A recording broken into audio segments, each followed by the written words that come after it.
ఇతను చెప్పు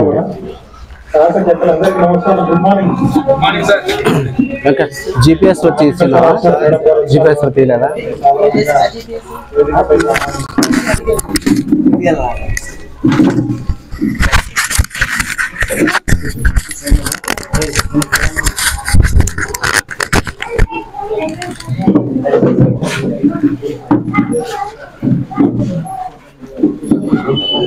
వేదికపై ఉన్న సర్పంచ్ గారికి, అదే విధంగా మన కృషి విజ్ఞాన కేంద్రం నుంచి వచ్చినటువంటి శాస్త్రవేత్తలకు, మన ఐసీఆర్ నుంచి వచ్చిన శాస్త్రవేత్తలకు, అదే విధంగా ముఖ్యంగా ఇక్కడ విచ్చేసినటువంటి మన వెంకటాపురం రైతు సోదరులకు అందరికీ కూడా నమస్కారములు. మనకి సీజన్ స్టార్ట్ కాకముందుకే కేంద్ర ప్రభుత్వం అదేవిధంగా రాష్ట్ర ప్రభుత్వం ఆదేశాల మేరకు శాస్త్రవేత్తలందరూ కూడా గ్రామాలకు వెళ్ళి రైతులు ఏవైతే వాళ్ళు పంటలు పండిస్తున్నారో అదేవిధంగా వాళ్ళు పడుతున్న ఇబ్బందులను తెలుసుకొని మనము కేంద్ర ప్రభుత్వం అదేవిధంగా రాష్ట్ర ప్రభుత్వం నుంచి ఏ ఏ పథకాలు ఉన్నాయో తెలియజేసి నెక్స్ట్ తర్వాత మనకి ఈ పంటలు పండించడంలో ఏదైతే మేలైన పద్ధతులు ఉన్నాయో రైతులని తెలుపుతూ, అదేవిధంగా కొన్ని పద్ధతులు మాకన్నా మీకు బాగా తెలుసు, రైతులు బాగా చేస్తుంటారు, అటువంటి పద్ధతులను కూడా తెలుసుకొని మీకు అందరికీ కూడా ఈ శాస్త్రీయ పరంగా పరిజ్ఞానాన్ని అందించాలనే ఉద్దేశంతోనే ఈ కార్యక్రమం అనేది ఏర్పాటు చేయడం జరిగింది. కాబట్టి మనకి పథకాలు చూసుకుంటే ఫస్ట్ పథకాలు చెప్తాను, తర్వాత పంటల గురించి మాట్లాడుతున్నాను, సరేనా? మనకి స్టార్టింగ్ లోనే రైతులకు ప్రతి కుటుంబంలో ఒకరికి పెట్టుబడి సాయం కింద కేంద్ర ప్రభుత్వము పిఎం కిసాన్ అనే పథకం ద్వారా సంవత్సరానికి 6,000 చొప్పున ప్రతి 4 నెలలు ఒకసారి 2 నెలల చొప్పున పెట్టుబడి సాయం, అంటే రైతులకి ముందస్తుగా సాయం అందించాలి, కొంత మేర కన్నా రైతులకు ఉపయోగపడాలనే ఉద్దేశంతో మనకి కేంద్ర ప్రభుత్వం ఈ పిఎం కిసాన్ అనే పథకాన్ని ప్రారంభించడం జరిగింది. ఇది 2019 నుంచి అమల్లో ఉంది. ఇది వచ్చేసి మనకి కుటుంబంలో ఒకరికి మాత్రమే పడుతుంది. నెక్స్ట్ దానికి అనుగుణంగా రాష్ట్ర ప్రభుత్వం కూడా అన్నదాత సుఖీభవ అనే పథకాన్ని ఈ జూన్ నుంచి మొదలు పెట్టడం జరుగుతుంది. జూన్ లోనే మీకు అందరికీ కూడా ఇది కూడా మనకి కుటుంబంలో ఒకరికి 14,000 రాష్ట్ర ప్రభుత్వం, కేంద్ర ప్రభుత్వం 6,000, రెండు కలిపి 20,000 పెట్టుబడి సాయం కింద రైతులకి అందించాలనే ఆలోచనతో రాష్ట్ర కేంద్ర ప్రభుత్వాలు అమలు చేస్తుంది. మరి ఈ పథకానికి మీరు చేసుకోవాల్సిన జాగ్రత్తలు ఏంటంటే, కేంద్ర ప్రభుత్వం పిఎం కిసాన్ రావాలంటే 2019 కన్నా ముందు పట్టా పుస్తకాలు ఉండాలి. నెక్స్ట్ తర్వాత 2019 తర్వాత కూడా పట్టా పుస్తకాలు వచ్చింటే చాలా మందికి, మరి వాళ్ళకి రావా అంటే మనకి ఎవరైతే పెద్ద మనుషులు 2019 తర్వాత చనిపోయి మ్యూటేషన్స్ జరుగుతాయో, అంటే వాళ్ళ పిల్లలకి ఏదైనా పట్టా పుస్తకాలు మార్పిడి జరిగింటాయో అటువంటి కొత్త పుస్తకాలకి వస్తాయి. ఎవరైనా కొనుగోలు చేయడము లేదంటే వారసత్వం కింద తండ్రి బ్రతుకుంటాడు కానీ పిల్లలకి వారసత్వం కింద ఇచ్చేసింటారు, అటువంటి వాళ్ళకి మాత్రం ఇంకా మనకి కేంద్ర ప్రభుత్వం నుంచి ఆదేశాలు రాలేదు కాబట్టి వాళ్ళకి పిఎం కిసాన్ అనేది రాదు. 2019 కన్నా ముందు రైతులు ఉండి తర్వాత చనిపోయి పిల్లలకి గనక మ్యుటేషన్ జరిగి ఉంటే అటువంటి వాళ్ళు డెత్ సర్టిఫికేట్ పెట్టుకొని రిజిస్ట్రేషన్స్ చేసుకోవచ్చు. క్లియరా ఈ పథకం గురించి? నెక్స్ట్ అన్నదాత సుఖీభవ వచ్చేసి మనకి సేమ్ గతంలో మనకి గత ప్రభుత్వంలో రైతు భరోసా అనే పథకం ఉండేది, సేమ్ అదే పథకం ఇక్కడ. అప్పుడు గతంలో మనకి 7,000 ఇచ్చేతోళ్ళు, ఇప్పుడు దాన్ని 14,000 మనకి రాష్ట్ర ప్రభుత్వం పెంచింది కాబట్టి ప్రతి రైతు కుటుంబంలో ఒకరికి ఎవరైతే పెద్దలు ఉంటారో వాళ్ళకి 14,000 ఈ అన్నదాత సుఖీభవ ద్వారా 3 విడతలని తెలియజేయడం జరిగింది. త్వరలోనే ఆ విధి విధానాలు కూడా వస్తాయి. నెక్స్ట్ తర్వాత అన్నదాత సుఖీభవ అయితేనేమి పిఎం కిసాన్ అయితేనేమి ఈకేవైసీ పెట్టినారు. ఇప్పుడు మనకి అన్నదాత సుఖీభవకి ప్యూరిఫికేషన్ అయిపోయింది. ఇంకొక 2-3 రోజుల్లో ఎవరైతే మీ లిస్ట్ అంతా కూడా రావడం జరుగుతుంది, ఆ రైతులందరూ కూడా ఈకేవైసీ వేయించుకోవాలి. ఇది జాగ్రత్తగా ఉండండి. ప్రతి రైతు కూడా ఎక్కడైనా కానీ ఆరోగ్యం బాగలేకపోయి వేరే ఊర్లో ఉన్నా, వలసకు పోయినా, ఎక్కడ పోయినా కూడా వచ్చి ఈకేవైసీ వేయించుకోమని చెప్పండి, సరేనా? ఇది పెట్టుబడి సాయం కింద. నెక్స్ట్ తర్వాత మనకి రాష్ట్ర ప్రభుత్వం ద్వారా అదేవిధంగా కేంద్ర ప్రభుత్వం ద్వారా నాణ్యమైన కొత్త రకాలు, ఎందుకంటే మన మండలంలో మన గ్రామంలో ముఖ్యంగా చూసుకుంటే ఎక్కువ సాగు చేసే పంట ఏదంటే కంది. ముందు నేను వ్యవసాయం గురించి చెప్తాము, ఉద్యాన పంటలు కూడా మేడం ఉన్నారు కాబట్టి మేడం చెప్తాము, సరేనా? సో కంది ఎక్కువ సాగు చేస్తారు. కందితో పాటు వేరుశనగ వేస్తారు, ఆనందం వేస్తారు, సజ్జలు వేస్తారు. అంతేనా?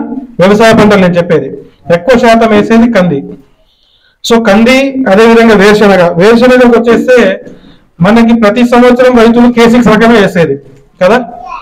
పోయిన సంవత్సరమే మీతో బలవంతంగా పంట మార్పిడి చేపియాలి, కొత్త రకాన్ని మీకు పరిచయం చేయాలనే ఉద్దేశంతో TCGS 1694 అనేది ఇవ్వడం జరిగింది. అవునా వెంకటరాముడు? మొత్తం అదే కదా K6 ఇచ్చినాం, ఏమన్నా కొద్దిగా తక్కువ ఇచ్చినాం. TCGS 1694 ఇది మనకి K6 అనేది దగ్గర సుమారుగా 16 సంవత్సరాల పైన అయిపోయింది మార్కెట్ లో రిలీజ్ అయిపోయి. ఏదైనా కానీ రైతులు కూడా మీరు గుర్తు పెట్టుకోవాల్సింది, ఒక రకాన్ని మీరు పంట సాగు చేస్తున్నారంటే మహా అంటే 3 సంవత్సరాలు, మాక్సిమం 5 సంవత్సరాలు. 5 సంవత్సరాల తర్వాత ఖచ్చితంగా కొత్త రకాన్ని వెళ్ళిపోవాలి. మన ఏదైతే మన నేలకు అనుకూలం ఉంటుందో దానికి అనుగుణంగా కొత్త రకాన్ని వెళ్తేనే రైతులకి మంచి దిగుబడులు వస్తాయి. నెక్స్ట్ తర్వాత ఒక రైతును చూసి ఇంకొక రైతు వేయడానికి అవకాశం ఉంటుంది. గత సుమారుగా 16 సంవత్సరాల నుంచి మీరంతా K6 చేస్తున్నారు. లాస్ట్ కి ఒక వర్షం లేకపోయినా లేదా కొద్దిగా బెట్ట పరిస్థితులు వచ్చినా 2 క్వింటాలు, 1 క్వింటాము, 1 బస్తా కూడా వచ్చిన పరిస్థితులు ఉన్నాయి. కానీ పోయిన సంవత్సరం కొద్దిగా ధైర్యం చేసి మీరు తిట్టుకున్నా ఏం చేసినా బలవంతంగా మీకు అందరికీ TCGS అంటగట్టినాం, అంతే కదా. చాలా మంది రైతులు ఏం సార్ మా K6 ఇవ్వకుండా నువ్వు 2CGS ఇస్తున్నావు అన్నారు. కానీ అదృష్టం కొద్దిగా ఏంటంటే పంటలు అయితే బాగా వచ్చినాయనా? ఎన్ని మూటలు వచ్చింటాయి? ఎకరాకి ఎన్ని మూటలు వచ్చినాయి? 12 మూటలు, 15 మూటలు కూడా వచ్చినాయి. K6 అయితే ఎంత వస్తుందా? అంటే లాస్ట్ టైం కాదు, గతంలో ఎంత వస్తుందా మీకు ఈ K6? 20 మూటలు తగ్గిపోయింది. ఇప్పుడు ఏం లేదు.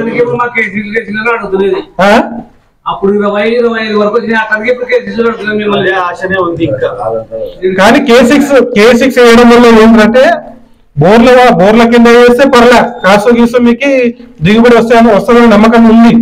కానీ ఆ K6 కూడా పోయినసారి రబీ అంటే ఎండాకాలం వేసిన వాళ్ళు మేము మన ఊర్లో వేసినారా? వచ్చిందా పంట ఏమన్నా? ఎత్తిపోయిందా? మొత్తం మండమంతా పోయింది. అంటే బోర్ల కింద వేసినా కూడా K6 పోయింది అది వాస్తవం. అది ఎందుకంటే నేను మీ ఊర్లో జస్ట్ వెంకటరామన్ అడిగిన సమాచారం తీసుకున్నా, కానీ కోట్రాయి, కొత్త కోట ఇవన్నీ చూస్తే K6 అంతా పోయింది. అంటే మీకు ఎందుకు చెప్తున్నానంటే ఈ విషయము ఆ రకం తక్కువ ఈ రకం ఎక్కువ అని కాదు. K6 అనేది రకము పాతపడింది. ఏదైనా కానీ మనము కొత్త రకాన్ని పోవాలి. కొత్త రకానికి పోయేటప్పుడు కూడా అందుకోసం మీకు సబ్సిడీ కింద TCGS 1694 పెట్టింది. ఎందుకోసం అంటే కనీసం 1 ఎకరా 2 ఎకరాలు రైతు చేసుకుంటే ఆ దిగుబడి చూస్తాడు. దిగుబడి చూసి బాగుందంటే దాన్ని ఇంకొక సంవత్సరం మనం చెప్పాల్సిన అవసరం లేదు, ఆటోమేటిక్ గా మీరు వేస్తారు. నాకున్న సమాచారం ఏంటంటే మచ్చ తెగులు రాలా, TCGS 1694 వచ్చిందా? కొత్త K6 కు వచ్చినంత మచ్చ తెగులు ఈ రకానికి రాలా, వాస్తవమా? దీనికైతే రాలా. ఇది స్పెషాలిటీ దీనికి. ఈ ముఖ్యంగా ఈ రకానికి ఒక స్పెషాలిటీ ఏంటంటే మచ్చ తెగులు రాదు. నెక్స్ట్ తర్వాత ఏంటంటే ఎరువులు K6 కన్నా కొద్దిగా ఎక్కువ పడుతుంది. ఇది గుర్తుపెట్టుకోండి, K6 కన్నా కొద్దిగా ఎక్కువ ఎరువులు మనకి అవసరం ఉంటుంది. కాబట్టి ఏదైతే మీరు మనం జనరల్ గా వేరుశెనగ కంటే ఎక్కువ ఏం వేస్తాం ఎరువు? 1435 DAP కదా, 28 బట్ ఏంటంటే కంపల్సరీగా 1435 వేయాలి. ఎందుకంటే దాంట్లో గంధకం ఉంటుంది. నెక్స్ట్ ఇంకా కంపల్సరీగా ప్రతి రైతు కూడా జిప్సం వేయండి. వేరుశనగ వేసే ప్రతి రైతు ఎకరాకి 2 క్వింటాలు జిప్సం వేయండి. ఇది కూడా సబ్సిడీ కింద మనం పెట్టడం జరిగింది.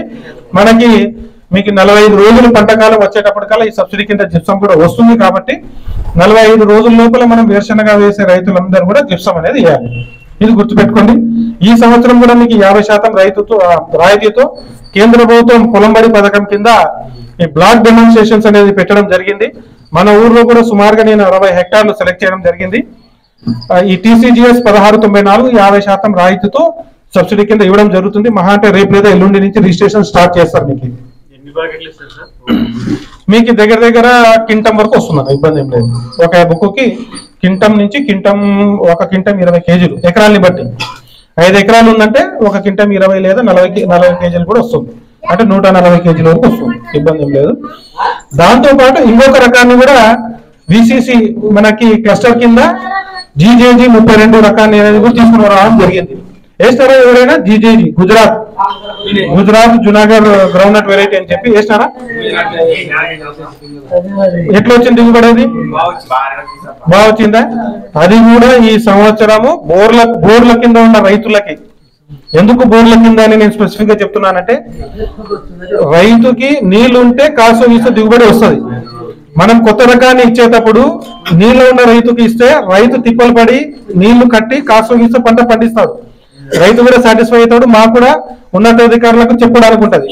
వర్షాధారం కింద ఇచ్చినాం అనుకోండి, కొత్త రకాన్ని ఎందుకు వర్షాధారం కింద ఇవ్వమంటే, వర్షం పడలేదు అనుకోండి, ఆగస్టులో కరువు వచ్చా పొరపాటున దురదృష్టశాత్తు మనకు కనపడదు. ఆ పంట గురించి, కొత్త రకం పంట గురించి రైతులకు తెలియదు. దానికోసం బోర్ల కింద అనే రైతులకు సెలెక్ట్ చేయడం జరిగింది. ఇది కూడా మనకి కేంద్ర ప్రభుత్వం నుంచి రైతులకి కొత్త రకాన్ని ఇంట్రొడ్యూస్ చేయాలనే ఉద్దేశంతో జీజేజీ 32 ఖరీఫ్ లో 32 ఇస్తాము, రబీలో వచ్చేసరికి జీజేజీ 33. బట్ రబీలో ఏంటంటే వస్తుంది అనేది అయితే నేను అనుకోవట్లేదు, కానీ ఖరీఫ్ లో మీకు జీజేజీ 32 రకాన్ని, అది కూడా దగ్గర దగ్గర 20 నుంచి 40 హెక్టార్ల వరకు కేవలం బోర్లు ఉన్న రైతులకి సెలెక్ట్ చేసుకొని మీరు వెంకటరాముడి దగ్గర నుంచి రిజిస్ట్రేషన్ చేయించుకోండి. సో ఈ సంవత్సరము టీసీజీఎస్ రకంతో పాటు జీజేజీ 32 రకాన్ని కూడా ఇంట్రొడ్యూస్ మన ఏరియాలో చేస్తున్నాం. కాబట్టి రైతులంతా సద్వినియోగం చేసుకోండి. ఎందుకు నేను జీజేజీ 32 ఇక్కడ తీసుకొని వచ్చానంటే, మన కేవీకే శాస్త్రవేత్తలు, కేవీకే యాగంటిపల్లి వాళ్ళు కొత్తకోటలో పోయిన రబీలో ఇచ్చినారు. పోయిన రబీలో కొత్తకోట గ్రామంలో ఈ బోర్ల కింద రైతులకి జీజేజీ 33 రకాన్ని ఇవ్వడం జరిగింది. అక్కడ బాగా సక్సెస్ అయింది. రబీనా సార్? ఖరీఫ్ రబీకి ఇవ్వడం జరిగింది. అక్కడ కూడా రైతులు బాగా హ్యాపీగా సాటిస్ఫై అయినారు. బాగుంది, మాకు ఈ రకాన్ని ఇవ్వండి అని చెప్పడం జరిగింది. ఇదే కొత్త రకాన్ని కొన్ని గ్రామాలు సెలెక్ట్ చేసి ఇస్తే బాగుంటది కదా అనే ఆలోచనతోనే ఈ ఖరీఫ్ లో జీజేజీ 32 రకాన్ని మీకు ఇంట్రొడ్యూస్ చేయడం జరుగుతుంది. బోర్ల కింద ఉన్న రైతులు తీసుకోండి. వర్షాధారం కింద టీసీజీఎస్. ఇంకా K6 అనే మాట మర్చిపోవాలి మీరు, రాను మీకు కష్టంగా ఉండొచ్చు కొద్దిగా, కానీ సేమ్ మీకు మేతకి K6 ఎంత అయితే ఉంటుందో టీసీజీఎస్ కూడా అట్లే వస్తుంది. మీరేం ఆలోచిస్తారంటే మాకు మేత బాగా వస్తుంది, ఎత్తు పెరుగుతుంది, పశువులకి మేత వస్తుంది అంటారు. టీసీజీఎస్ అంత ఎత్తు పెరగకపోయినా పశువులకి మేత వచ్చేంత ఎత్తు మేత ఉంటుంది. దానికి ఇంకొకటి మచ్చతెగులు రాదు, ఎటువంటి రోగాలు ఉండవు, కాబట్టి ఇబ్బందికరంగా ఏం ఉండదు. కాబట్టి ఈ టీసీజీఎస్ రకాన్ని మీకు బ్లాకుల కింద ఇవ్వడం జరుగుతుంది. ఏది చేదు అంటే ఆయిల్ కంటెంట్ ఎక్కువ ఉంటుంది. ఆయిల్ కంటెంట్ ఎక్కువ, ఎప్పుడైతే మనకి దాంట్లో నూనె శాతం ఎక్కువ ఉంటుందో అప్పుడే చేదు అనిపిస్తుంది.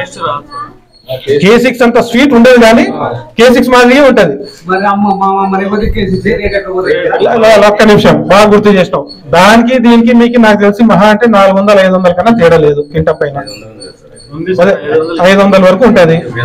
రెండోది, మీరు K6 వేసినారంటే మీకు 2 క్వింటాలు 3 క్వింటాలు వచ్చేది. వర్షాధారం నేను మాట్లాడేది. బోర్ల కింద ఉంటే రావచ్చు మీకు 10 క్వింటాలు 12 క్వింటాలు కూడా వచ్చిండొచ్చు, కానీ వర్షాధారం కింద అయితే 2 క్వింటాలు వచ్చింటది.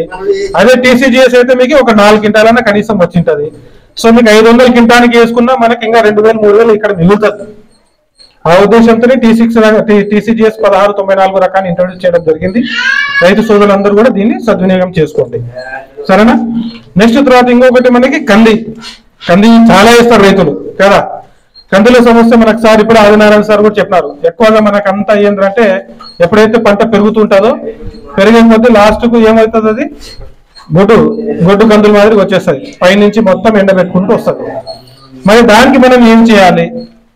ఇంకొకటి, ముందు ఒక 2-3 సంవత్సరాలు నేను కొత్తగా ఈ మండలానికి వచ్చినప్పుడు 2020లో వేరుపురుగు ఎక్కువ సమస్య ఉండే. ఏం చేశారు మరి దానికి? ఇప్పుడు ఉంటుంది లైట్ ఉంటుంది. అప్పుడు నేను కొత్తగా వచ్చినప్పుడు చాలా ఎక్కువ వచ్చిందా.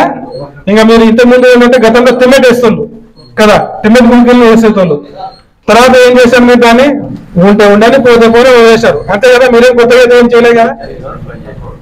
సో మనం ఏంటంటే పంట స్టార్ట్ కాకముందుకే గతంలో పెద్దవాళ్ళు, మన ఇప్పుడు పెద్ద మనుషులు ఉన్నారు, వీళ్ళందరూ ఎవరైతే 70 సంవత్సరాలు 80 సంవత్సరాలు ఉన్నారో అప్పుడంతా వాళ్ళకి ఏంది ఎరువు పురుగు మందు ఏం లే.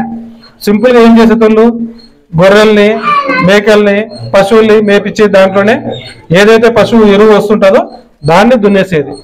అది ఇప్పుడు ఉంది కానీ తగ్గింది, చాలా తగ్గింది. కాబట్టి ఖచ్చితంగా మీరు 2 లేదా 3 సంవత్సరాలకు ఒకసారి పశువుల ఎరువుని వాడడం నేర్చుకోండి. నెక్స్ట్ తర్వాత వచ్చేసి మనకి ఈసారి వర్షం బాగా పడింది. ఇప్పుడే పడింది. మరి ఇప్పుడే వేస్తున్నారా విత్తనాలు? కందులు స్టార్ట్ చేసినారు. ఇంకా ఆందాలు, ఇంకా వేరుశనగ కూడా వేస్తున్నారా?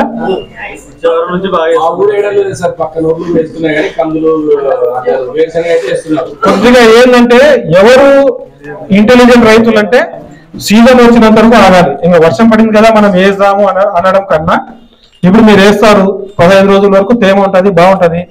పొరపాటున దురదృష్టం కొద్దీ ఒక వారం వర్షం పడలేదు అనుకోండి, ఏమైతుంది పరిస్థితి రైతుకి? కాబట్టి మనకంత మాసాలు ఉన్నాయి, ఎప్పుడెప్పుడు పంట విత్తనం వేసుకోవాలి ఏందనేది మాసాలు ప్రతి రైతు కూడా తెలుసు. కందులు జనరల్ గా ఏంటంటే జూన్ 15 నుంచి స్టార్ట్ చేసుకోవచ్చు, ఏం కాదు. ఈ టైంలో ఏంటంటే కొద్దిగా బోర్లు ఉన్న వాళ్ళు పోండి తప్ప బోర్లు లేని వాళ్ళు దయచేసి మే ఆఖరి వరకు అస్సలు పోవద్దు. రికమెండేషన్ కూడా లేదు అది, సరేనా? బోర్లు ఉన్న వాళ్ళు వాళ్ళకి బోర్ ఉంటాయి కాబట్టి నీళ్లు ఉంటాయి కాబట్టి ఏ పంట అయినా వేసుకోవచ్చు. జనరల్ గా ఏంటంటే పత్తి వేసుకుంటారు. బోర్లు ఉన్న వాళ్ళంతా మేలో పత్తి వేసుకుంటారు. ఎందుకంటే అక్టోబర్ నవంబర్కి వచ్చేసరికి వాతావరణం చల్లబడుతుంది. అప్పుడు మనకి గులాబీ రంగు పురుగు ఉద్రిక్తత ఎక్కువ ఉంటుంది. ఆ ఆలోచనతో రైతులు ఏం చేసినారు, జూన్ జూలైలో వేసే పత్తిని మేకి పోయినారు, ఒక 2 నెలలు ముందు పోయినారు. దానివల్ల ఏంటంటే మనకి అక్టోబర్కి వచ్చేసరికి పంట అయిపోతుంది, 3 కాపు తీసేస్తారు. ఒకవేళ గులాబీ రంగు పురుగు వచ్చినా కూడా పంట తీసేస్తారు. ఇది రైతుల నుంచి మనం నేర్చుకుంది, ఇది మేము నేర్చుకుంది. లేదంటే జనరల్ గా పత్తిని కూడా జూన్ ఆఖరి నుంచి మొదలు పెట్టానని చెప్తాం. బోర్లు ఉన్న రైతులు కొద్దిగా ముందు పోయినారు. సో ఇది కూడా ఒక మంచి ఆలోచనే. అదే విధంగా వేరుశనగ కానీ కంది కానీ నెక్స్ట్ వేరే పంటలు ఏదైనా కానీ మనకి జనరల్ గా జూన్ 15 నుంచి సీజన్ స్టార్ట్ అవుతుంది, అప్పుడే వేయడం చూసుకోండి ఒకటి. నెక్స్ట్ కంపల్సరీగా ఇక్కడ చాలా మంది రైతులు ఏం చేస్తారంటే కేవలం కంది పంట ఒకటే వేస్తారు. కంది పంటతో పాటు కనీసం సజ్జలనే వేసుకోండి, ఒక వరుస సజ్జ లేదా ఒక 2 వరుసలు కొర్రలు. మీరు అనొచ్చు, ఇదంతా మేము చేసినాం సార్ దిగుబడి తగ్గుతుందని. మీకు దిగుబడి తగ్గినా మన కంది పంటకి కావాల్సిన పెట్టుబడి అంతా కూడా ఈ సజ్జలు కొర్రలే తెచ్చి పెడుతుంది. కాబట్టి ఒక్క వరుస సజ్జ, ఒక వరుస కంది, లేదా 2 లేదా 3 వరుసలు కొర్రలు, ఒక వరుస కంది. ఇది మనకి రేట్ ఎంత తక్కువైనా ఏదున్నా మనకి తినడానికి మన ఇంటికి కూడా ఉపయోగపడుతుంది, సజ్జలు కానీ కొర్రలు కానీ. నెక్స్ట్ తర్వాత మనం అమ్ముకున్న కనీసం క్వింటము 1600 నుంచి 2000 పైన కూడా మీకు ఈ కందులకి కనీసం కరెక్ట్ మనకి ఆగస్టు సెప్టెంబర్ కల్లా కోతులు వచ్చేస్తాయి, కొర్రలు కానీ సజ్జలు కానీ. అదే అమౌంట్ మీరు అక్టోబర్తో మనకి పురుగు మందులు కంది కొట్టడానికి పురుగు మందులు కానీ ఎరువులు కానీ, ఇప్పుడు మీరు విత్తనంతో పాటు ఎరువులు వేస్తారు, దాని తర్వాత 2 నెలలు దాని జోలుడు పోరు. మళ్ళీ ఎప్పుడు స్టార్ట్ చేస్తారు, సెప్టెంబర్ అక్టోబర్ నుంచి స్టార్ట్ చేస్తారు. పూత మందులు అంట, నెక్స్ట్ పురుగు మందులు అంతా అవన్నీ. సో దయచేసి ఏంటంటే కంపల్సరీగా అంతర్ పంటగా సజ్జలు కొర్రలు వేసుకోండి. ఏ దానికి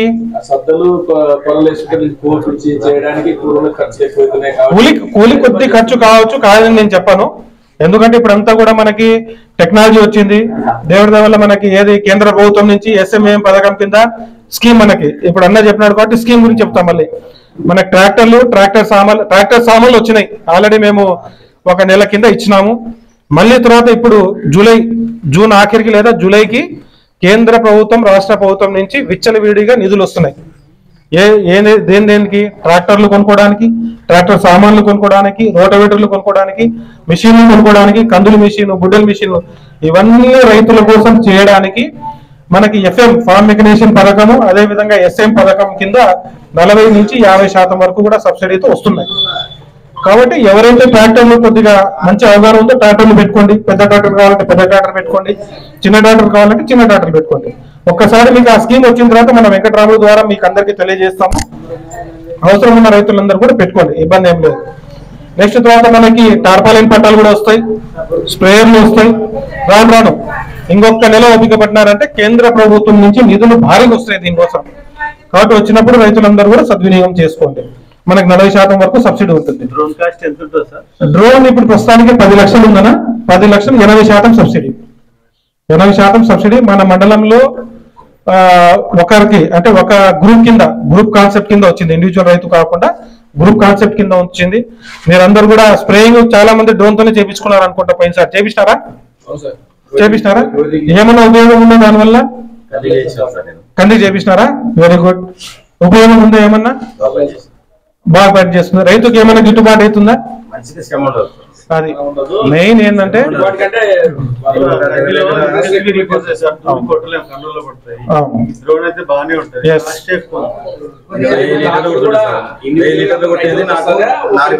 చెప్తా 4 బిందెలతో అయిపోతుంది. ఎన్ని ఎకరాలకి? 9 ఎకరాలకి 4 బిందెలతో అయిపోయింది. అంటే ఇక్కడ మనం గమనించుకోవాల్సింది ఏంటంటే, నేను మిమ్మల్ని ఎందుకు అడుగుతున్నానంటే, నేను ఒక్కనే చెప్పుకుంటూ పోతే మీకు నిద్ర వస్తుంది.